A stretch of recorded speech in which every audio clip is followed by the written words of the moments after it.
El diseño de la carta, ¿sí?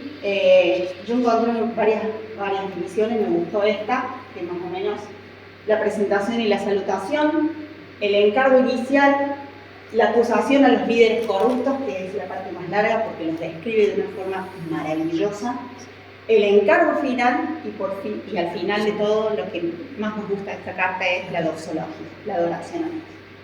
Y vamos a ir viendo estas partes. Vamos con la salutación, que la leímos recién.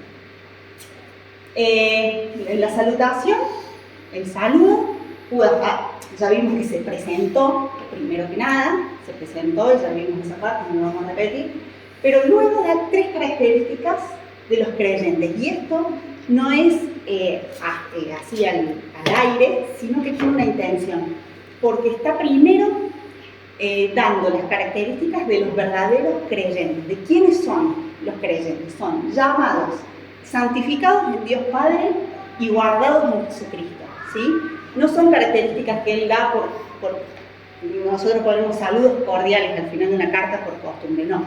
Tienen mucha intención porque primero describe a los creyentes para luego dar una catarata de características de los que no lo son, ¿sí?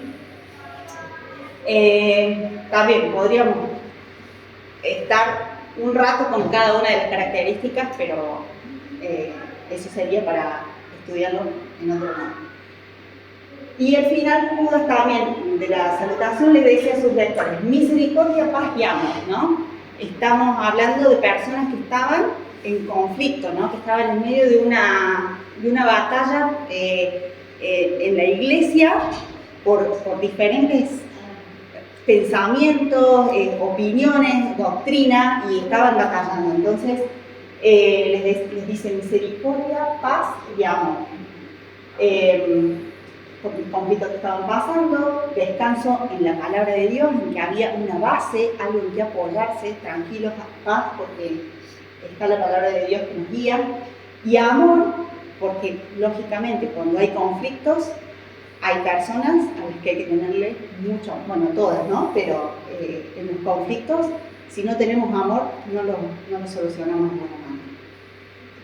Y además, yo puse esto, ¿no? Recordar que eran un pueblo amado era también muy importante en ese momento. Si quieren agregar algo, si no, seguimos con la siguiente. Bueno, empezamos con el encargo inicial. Es simple, les dicen: luchen o contiendan ardientemente, luchen por la fe. Y lo que les está queriendo decir es que hay que levantarse en armas, por decirlo de alguna forma, y el pueblo debía mantenerse sin vacilar por la inspiración, inerrancia, autoridad y suficiencia de la palabra de Dios, ¿no? Eso es lo que él en toda esta carta está desarrollando, como que no hace falta nuevas ideas, es lo que ya la palabra de Dios es suficiente, es inspirada, es inerrante y es la autoridad que esta iglesia necesitaba para seguir adelante. ¿Y por qué les pide esto? Ahora empezamos con la parte jugosa de la carta. Empieza con la acusación a los líderes religiosos, ¿sí? No quiero olvidar nada. Tengo un montón de notas, pero ya no. Sería bueno leer los versículos. ¿Quieren ir leyendo? Bueno, sí, es verdad. Vamos leyendo. Leímos en la diapositiva anterior que les da una solicitud. Amados, por la gran solicitud que tenía de escribiros acerca de nuestra común salvación, en lo que venimos hablando, que les decía, me hubiera gustado escribirles algo hermoso, me ha sido necesario escribiros exhortándoos que contendáis ardientemente por la fe que ha sido una vez dada a todos. Esto es otro detalle que lo vamos a ver más adelante. Pero dice una vez, no hay otra, no hay nada que agregar, está queriendo decir. No se nos fue dado una vez y ya está, no hay nada que agregar. Y aquí empieza con estas acusaciones de los líderes corruptos. Porque algunos hombres, dice, han entrado encubiertamente, los que desde antes habían sido destinados para esta condenación. Hombres impíos que convierten en libertinaje la gracia de nuestro Dios y niegan al Dios único. Acá las dos características, tres, perdón. se han infiltrado dentro de la iglesia, que han distorsionado la gracia de Dios como una licencia para pecar. Hay alguien más que nos habla de esta licencia. En Romanos 6, Pablo también se dirige a los romanos con este mensaje. ¿Pero qué pues? ¿Vamos a pecar por la gracia? Les está diciendo, bueno, el mismo problema estaban teniendo esta gente. O sea que no era solamente una cosa de ellos, sino que vemos en varios pasajes. Sí. Que de hecho es lo que veíamos la semana pasada en el mensaje a la iglesia de Pérgamo, que les decía, cuidado con los nicolaitas. Ustedes están dejando que los nicolaitas fluyan dentro de la iglesia y ¿qué defienden ellos? ¿Qué costumbres tienen? Que la libertad, la gracia tiene que abundar para que entonces podemos pecar, total no pasa nada porque la gracia abunda, básicamente eso. Bien, ellos piensan que han sido perdonados y que ahora, como tienen el Espíritu de Dios, así pueden hacer lo que quieran, porque total ya tienen perdón, ¿no? Ese era más o menos el mensaje que daban. Especialmente, y lo vamos a ver por los ejemplos que da Judas, estaban animando a vivir en un libertinaje sexual y en cuanto al dinero y a la vida, ¿no? Desordenada. Y Jesús y Judas les dice que ni más ni menos están rechazando la autoridad de Jesús. O sea, ya vemos desde aquí, cómo Judas va directo al grano, como decimos en Argentina, no sé si acá lo usan, directo al punto. Ustedes están traicionando y rechazan la autoridad de Jesús y sus enseñanzas. Es aquello por lo que debemos contender ardientemente. Y acá es donde dice que por esa fe que nos fue transmitida una vez y por todas, ¿sí? Dice, esto está cerrado ya, no se puede añadir más nada. Y a mí me gustó esta frase que leí en un comentario. Si es nuevo, no es verdad. Y si es verdad, no es nuevo. ¿Sí? Así que me gustó porque eso es más o menos lo que él está queriendo decir. Bien, seguimos con la siguiente diapositiva. Y acá vemos cómo empieza a describirlos, pero tiene una literatura, una forma de escribir tan rica, Judas, que nos deja en evidencia también su alto conocimiento sobre la literatura judía y sobre el Antiguo Testamento, porque ya vamos a ver cómo desarrolla ejemplos y comparaciones usando el Antiguo Testamento y literatura judía. Leo el 5 para que entiendan más o menos. Los que han leído toda la carta pues estarán enterados, pero los que no se la han leído pues le vamos a decir. Sí, es que ahora íbamos a leer el 5 hasta el 7, por favor. 5, 6, 7. Mas quiero recordaros que ya una vez los habéis sabido, que el Señor, habiendo salvado al pueblo sacándolo de Egipto, después destruyó a los que no creyeron. Ahí. Ya te dejo continuar. Empieza con el primer ejemplo. Habla de los israelitas que se rebelaron contra Dios en el desierto.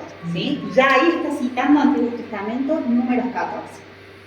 Sí, bueno, conocemos la historia de todos, ¿no? No nos vamos a remitir ahora a leer el números 14, pero sabemos lo que pasó con los israelitas que se rebelaron contra Dios en el desierto, que fue cuando los espías fueron a ver la tierra prometida, volvieron y dijeron que no, que eso era demasiado, que ojalá se hubieran muerto en Egipto. ¿Y qué pasó? Dios nos castigó por esa falta de confianza. Ahora sí, el 7. El 6. El Y a los ángeles que no guardaron su dignidad, sino que abandonaron su propia morada, los ha guardado bajo la oscuridad en prisiones eternas para el juicio del gran día. Bien. Acá está haciendo referencia a la historia de Génesis, de Génesis 6, donde si bien en Génesis 6 no habla de la consecuencia que tuvieron los ángeles, o no los menciona como hijos de Dios, él está haciendo referencia a la interpretación que hace Primera de Enoc este libro Apócrifo. apócrifo, que no está en el canon, lógicamente, que sí habla y como que tiene una interpretación sobre esta historia, da por sentado que la Biblia en Génesis 6 menciona como los hijos de Dios llegaron a la tierra y tomaron mujeres y tuvieron sexo y toda la historia. Enoch lo narra como directamente como que son ángeles que caen, caídos, y que hasta el día de hoy están aprisionados esperando la justicia divina, ¿sí? Bueno, eso es a lo que hace referencia en este versículo. Y el 7. Sí, Como Sodoma y Gomorra y las ciudades vecinas, las cuales de la misma manera que aquellos, habiendo fornicado e ido en pos de vicios contra la naturaleza, fueron puestas por ejemplo, sufriendo el castigo del fuego eterno. bien. Bueno, Sodoma y Gomorra, todos conocemos la historia, y así los comparan. Lo que tienen en particular estas tres comparaciones son historias de rebelión que reciben justicia divina, ¿sí? Ahí como que encapsula esas tres en esa forma, ¿sí? Luego continúa en el versículo 8. No obstante, de la misma manera también, estos soñadores mancillan la carne, rechazan la autoridad y blasfeman las potestades superiores. Bueno, lo que está en este versículo habla de la contaminación del cuerpo, ¿no?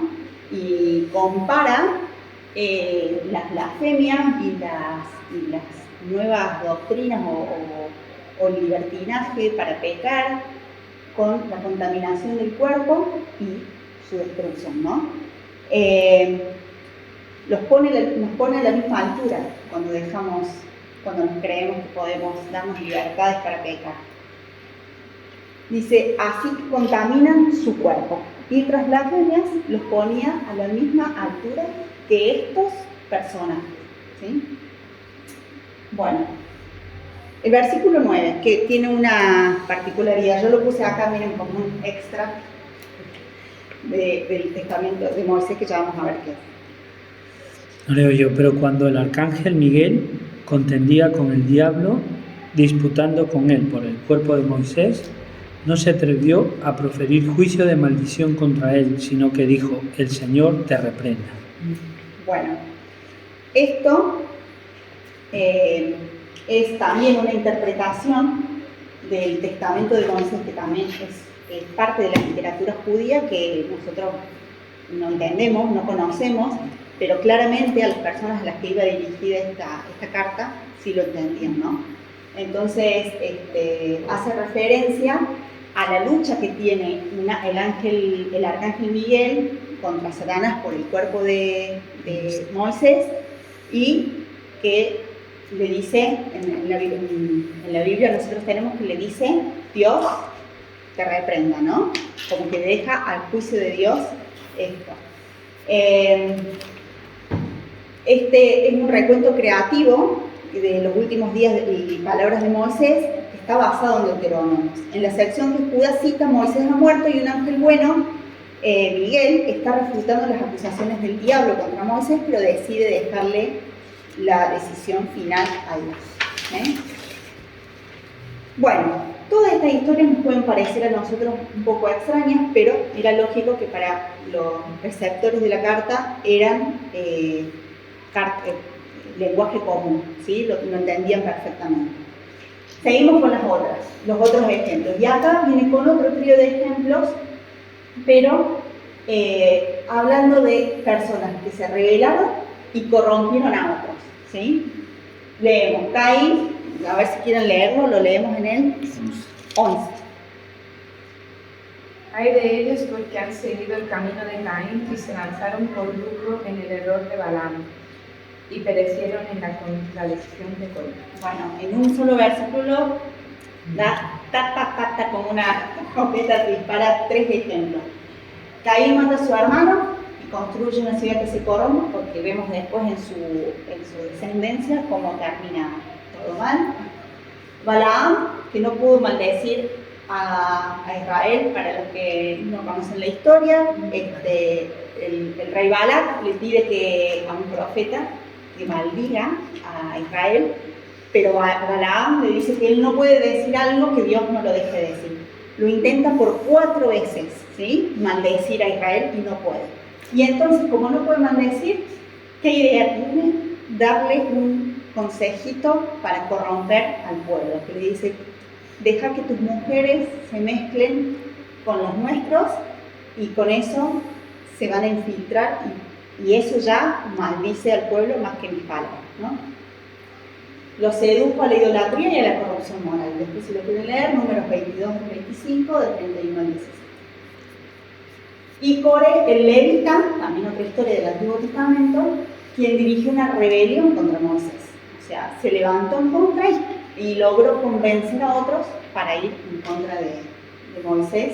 Y sabemos que terminó en desastre, no solo para él, sino para todos los que él logró influir. Entonces, las características de estos últimos 3 ejemplos es la corrupción expandida, por decirlo de alguna forma, ¿no? Cómo puede alguien convencer y corromper a un grupo de personas. Y todos terminan. Seguimos con la siguiente. Y en el versículo 12, ¿alguien lo lea? Estos, adelante. Estos son manchas en vuestros ágapes, que comiendo impúdicamente con vosotros se apacientan a sí mismos, nubes sin agua, llevadas de acá para allá por los vientos, árboles otoñales, sin fruto, 2 veces muertos y desarraigados. Bien. Empieza diciendo que son manchas en los ágapes y estaba hablando de las comidas que la iglesia primitiva tenía. Algunos autores hablan de las comidas en general, otros hablan exclusivamente del momento de la celebración de la Cena del Señor y de personas que estaban entre ellos y hacían de la Cena del Señor lo que sea, con falta de respeto y todo. Y otros hablan de que eran los ágapes que comían todos juntos y estas personas terminaban comiendo mal, de forma desagradable, comportándose de formas de mala educación y que ponían y alteraban y molestaban a los que realmente querían pasar un buen momento. Son 2 teorías, pero las 2 sirven para el ejemplo que quería dar. Son manchas en sus ágapes. Ágapes, cenas de amor, momentos de amor que eran arruinados por estas personas, ¿no? A lo que quiere apuntar Judas con esto es a la molestia, a la cosa que incomoda, ¿no? Y por eso da estos ejemplos. Y empieza con otras comparaciones también del Antiguo Testamento. Dice que se apacientan a sí mismos. Y todas las referencias que dan tienen que ver con cosas que se dicen en el Antiguo Testamento. Los pastores egoístas de Ezequiel 34, no los vamos a buscar, pero si yo después les voy a pasar esto, si quieren leerlos. Las nubes sin agua de Proverbios, esto sí lo podemos leer porque son versículos cortos. Proverbios 25:14, alguien que lo lea, otro que busque Salmo 1:3 y otro que busque Isaías 57:1. Proverbios 25:14, como nubes y vientos sin lluvia, así es el hombre que se jacta de falsa liberalidad. Bien. Como nubes sin lluvia, ¿no? O sea, no sirven para... Acá en Cartagena las vemos mucho. Nosotros a veces vemos el cielo negro. Y decimos, va a llover, Y no pasa nada. Y bueno, con eso compara Judas a estas personas. El Salmo 1:3 dice, será como un árbol plantado junto a las corrientes de aguas, que da su fruto en su tiempo y su hoja no cae, y todo lo que hace prosperará. Bien, bueno, él lo que está diciendo es que son lo contrario a eso, son árboles sin fruto, que no dan nada, que no sirven para nada, se secan y mueren. Y además dice que son como dice, árboles otoñales sin frutos 2 veces muertos, ¿no? Que no es poca característica, 2 veces muertos. La Antonella, hija de Gloria, antes de irse a Australia, me regaló una planta. Y era tan ya grande, se había crecido tanto que la separamos en 2 macetas. Una, el otro día, ya murió. Me dice Marco, no lo intentes más. Me mira como diciendo, no lo intentes más porque ya se murió. Estuvo en se ve que no le gustó el lugar a donde la pusimos o algo y murió. Bueno, me hace pensar en esto, árboles otoñales sin fruto, que uno los tiene que tirar a la basura, ¿no? Porque ya no sirven, los usa para leña y otra cosa. Isaías 57:20. Pero los impíos son como el mar en tempestad, que no puede estarse quieto, y sus aguas arrojan cieno y lodo. Bien. Yo buscaba lo que era el ¿cien dice? Cieno. Cieno. Es ese barro molesto, pegajoso. Bueno, con eso, las furiosas olas que usa Judas aquí habla de eso, de que provoca algo que no tiene sentido y se vuelve, ¿no? Y las estrellas errantes, si bien no hay un texto en el Antiguo Testamento que haga referencia a eso, pero sí sabemos que en esa época las estrellas eran usadas para la navegación y como guía, ¿no? Entonces hablar de estrellas errantes era algo que llevaba a mal camino, ¿no? Que no servía para nada. Bien, seguimos. Son todas comparaciones que va dando de lo que significa. Tomé este dibujo me encantó y lo tomé para que veamos esta parte. Leemos el versículo 14 al 16. Alguien que lo lea. De estos también profetizó Enoc, séptimo desde Adán, diciendo: He aquí viene el Señor con sus santas decenas de millares, para hacer juicio contra todos y dejar convictos a todos los impíos de todas sus obras impías que han hecho impíamente y de todas las cosas duras que los pecadores impíos han hablado contra él. Estos son murmuradores, querellosos, que andan según sus propios deseos, cuya boca habla cosas infladas, adulando a las personas para sacar provecho. Bueno, otra vez hace referencia a primera de Enoc. Va a una advertencia bien antigua en la que Enoc dice: el fin está cerca. Y lo característico de esto es que Enoc a su vez está citando al Antiguo Testamento también, ¿sí? Está citando aquí hay 3 ejemplos nomás, pero hay muchos más. Deuteronomio 23:2, Zacarías 14:5, Isaías, todos hacen referencia a lo que Enoc supuestamente había profetizado. Esta vez, ya sabemos, literatura judía, ¿no? No es algo que nosotros hoy podemos discutir si era así o no. Eso otra clase. Yo le decía a Marco, yo no sé nada de Enoc, ni de sus profecías ni nada. Me puse a leer un poco, pero solamente para saber a quién está citando Judas aquí y a la vez qué contenido tenía esto que estaba diciendo. Estaba a su vez apoyado en el Antiguo Testamento. ¿Qué dice que son? Murmuradores, querellosos, que andan según sus propios deseos, hablan cosas infladas, ahí me faltó, y adulan a otros para provecho propio. Bueno, es para tener en cuenta, más que todo lo demás, estas características. Murmuradores, querellosos, andan según sus propios deseos, que acomodan las cosas para siempre salir ganando, y adulan a otros para su propio provecho.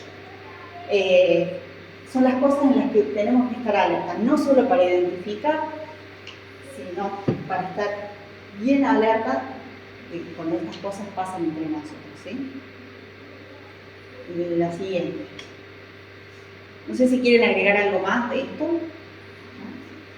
Quizá señalar que tanto el libro que se menciona de Enoc, que además hay 3 o 4, sí, y el de Moisés y otros, son los que se llaman pseudo epigráficos, es decir, que es escritos entre el siglo II antes de Cristo al siglo I, por autores que para darle autoridad al libro ponían nombres de personajes importantes.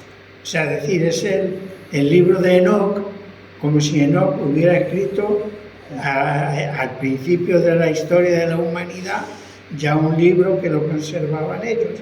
Pero todo el mundo sabía que eso no quiere decir que lo hubiera escrito Enoc, era un seudónimo, y no quiere decir que sea bíblico, es decir, que ni se sabe si Moisés y se pelearon por él, Miguel y tal, son cosas novelescas, pero que era literatura del tiempo. Es como si ahora, hablando de esto, citamos a Napoleón o cosas así, o decimos eso como escribió el poeta tal, pues, pero no quiere decir que sea bíblico, o sea, que no tomemos eso como cosa bíblica y, oye, es que Moisés se pelearon por el cuerpo de Moisés, el cuerpo de Moisés desapareció y nadie sabe dónde está.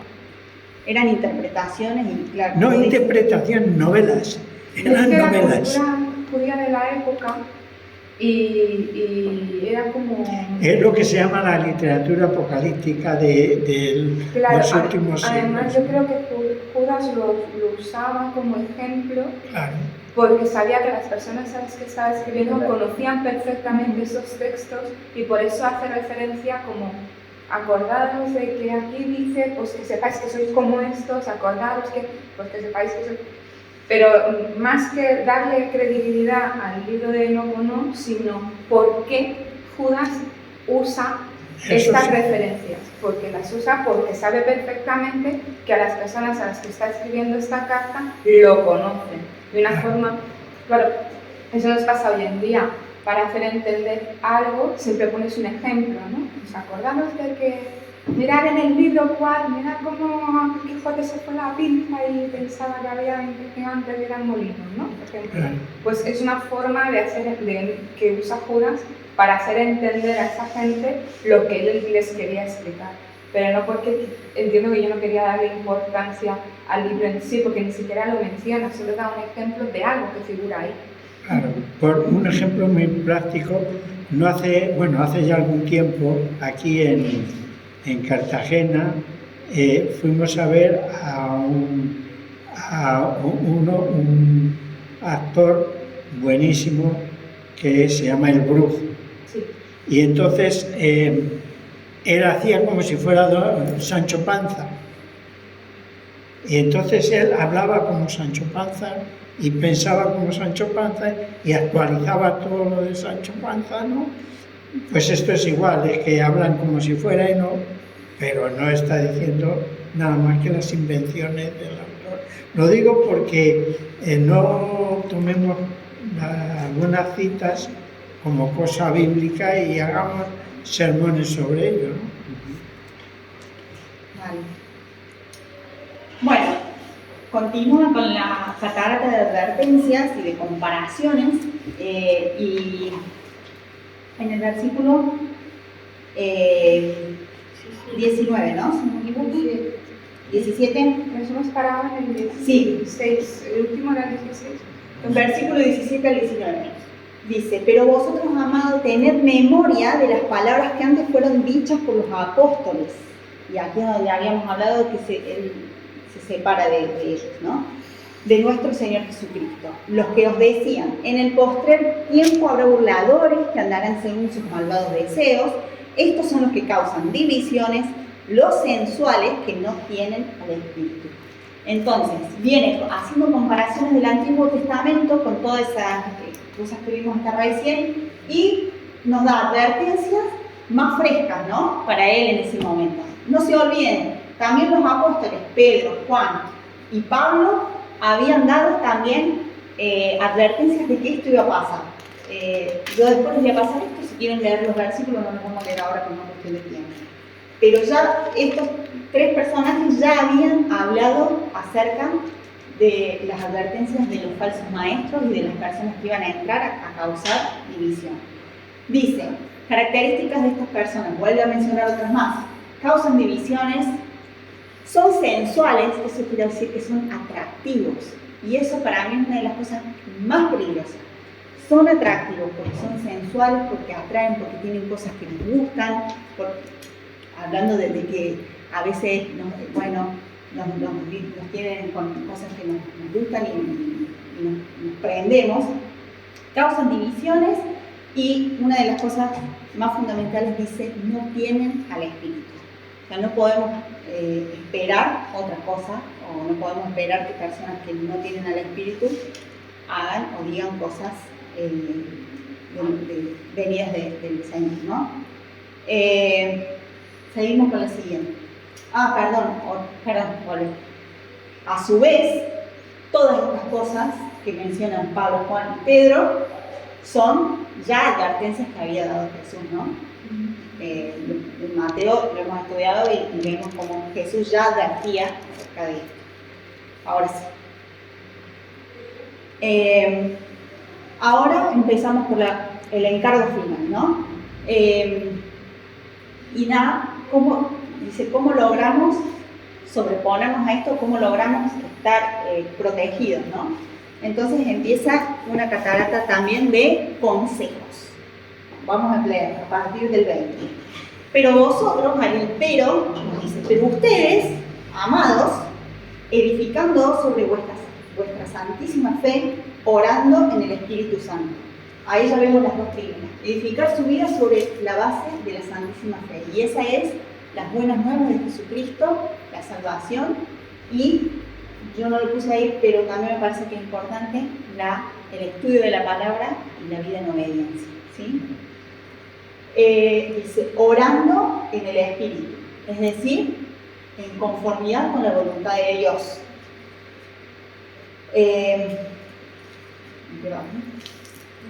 Conservaos en el amor de Dios, esperando la misericordia de nuestro Señor Jesucristo para vida eterna. Conservaos en el amor de Dios, vidas de santidad y piedad, y aguardando con anhelo la misericordia de nuestro Señor Jesucristo para vida eterna, estar alertas y siempre pendientes al regreso de Jesús cuando traerá su justicia y misericordia.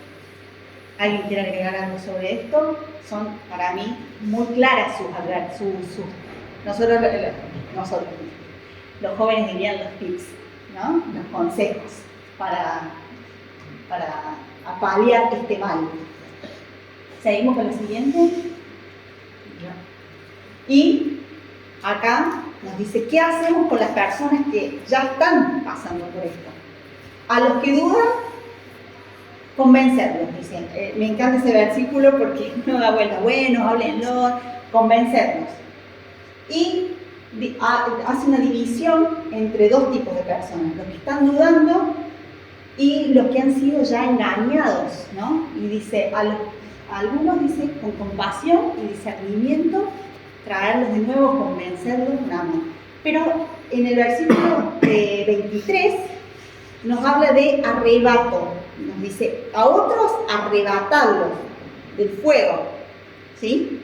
Dice, con enérgica actitud, advertencia e instrucción. Y nos habla de nunca dejar de hacerlo con amor, pero que hay personas a las que hay que advertir fervientemente con la verdad. Esto está mal, esto no es así, la Biblia no habla de esto, la Biblia hace, ¿sí? Ojo, esto aquí habla de personas que están siendo víctimas de este engaño, ¿no? Y seguimos con la siguiente. La doxología, bueno, antes de eso,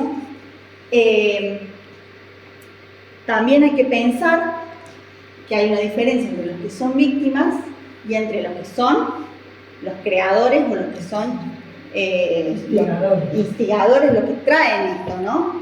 Y para eso, los propagandistas, por decirlo de una manera, la forma de actuar, me está acabando la batería, bueno, ya está porque es la doxología y es el final. Lo vemos, si alguien lo puede buscar rápido, 2 Juan, ya se me acaba el tiempo, 10:11.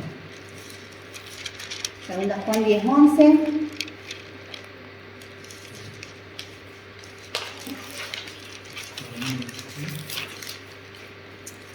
Si alguno viene a vosotros y no trae esta doctrina, no lo recibáis en casa ni le digáis bienvenido, porque el que le dice bienvenido participa de sus malas obras.